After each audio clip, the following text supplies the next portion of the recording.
Hi friends, welcome to Athens kitchen. நம்ம Athens கிச்சனில் இன்றைக்கி ஒரு அட்டகாசமான சுவையில் ஒரு சிக்கன் குழம்பு தான் செய்ய போகிறோம். சாதத்துக்கு, இட்லி, தோசை, பரோட்டா, இடியாப்பம் எதுக்கு வேணாலும் சைடிஷாக வச்சு சாப்பிடலாம். அவ்வளோ ஒரு சூப்பராக இருக்கும் இந்த குழம்பு. வாங்க எப்படி செய்கிறதுன்னு பார்க்கலாம். கேஸ் ஆன் பண்ணி ஒரு கடாயை வச்சுருக்கேன். இப்போ தேவையான மசாலா வறுத்து எடுத்துக்கலாம். ஒரு கைப்பிடி மல்லி சேர்த்துருக்கேன். 5 வரமிளகாய் சேர்த்துக்கிறேன்.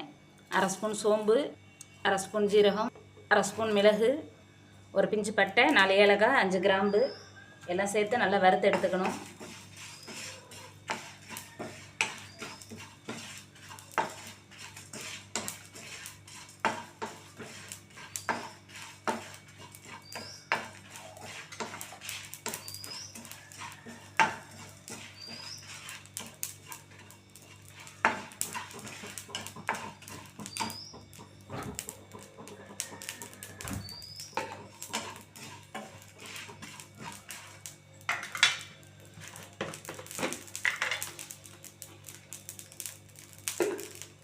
நல்லா பொரிஞ்சு வரும்போது இந்த அளவுக்கு கருவேப்பிலை சேர்த்துக்கணும். அதையும் சேர்த்து நல்லா வறுத்து விட்டுக்கணும்.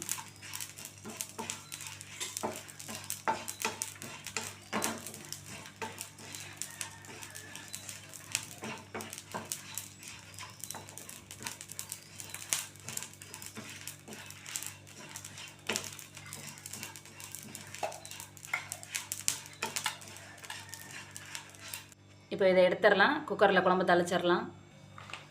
இப்போ குழம்புக்கு ஒரு 3 ஸ்பூன் எண்ணெய் சேர்த்துக்கிறேன்.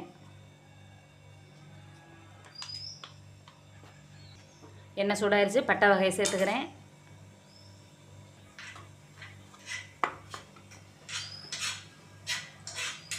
ஒரு 15 சின்ன வெங்காயம் நேராக கீறிட்டு சேர்த்துக்கிறேன்.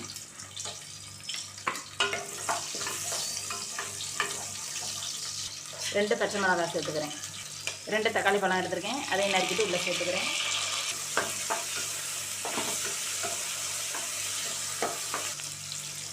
வெங்காயம் தக்காளி வதங்கிருச்சு. 2 ஸ்பூன் இஞ்சி பூண்டு பேஸ்ட்டு சேர்த்துக்கிறேன். 1 கிலோ சிக்கன் அதுக்கு 2 ஸ்பூன் சேர்த்துருக்குறேன்.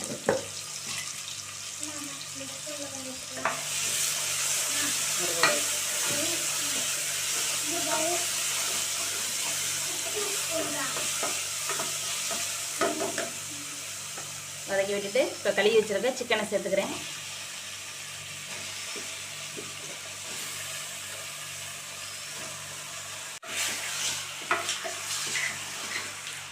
ஒரு ஸ்பூன் மஞ்சள் பொடி,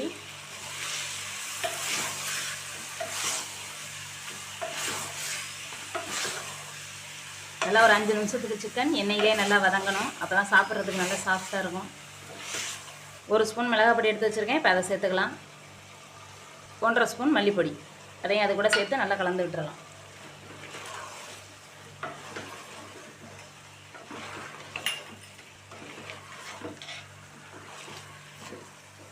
கறி நல்லா வதங்கிருச்சு. இப்போ இதில் 1/2 லிட்டர் தண்ணி சேர்த்துக்கிறேன்.